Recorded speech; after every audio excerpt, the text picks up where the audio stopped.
Qualification వేరు, PGT qualification వేరు, separate ఫీజులు తీసుకున్నారు.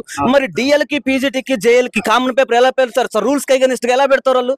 రూల్స్ కి అగైనెస్ట్ గా వాళ్ళు మాకు ఎగ్జామ్ కండక్ట్ చేసి ఒక పేపర్ లో మూడిట్లలో ఒక పేపర్లో ఎక్కువ వస్తే మూడిట్లలో ఎక్కువ వచ్చినట్టే. మరి రూల్స్ అగైనెస్ట్ గా వాళ్ళు ఫాలో అయ్యి మమ్మల్ని ఇట్లా ఇబ్బంది పెడితే ఎట్లా సార్?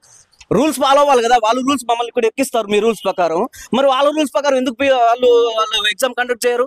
ఎందుకు కండక్ట్ చేయకుండా అంటే మా దగ్గర సపరేట్ ఎందుకు ఫీజు తీసుకున్నారు? జేఎల్ అంటే పీజీ ఉండాలి, పీజీటీ అంటే పీజీ ఉండాలి, మరి డిఎల్ అంటే దానికి సెట్ నెట్ ఉండాలి.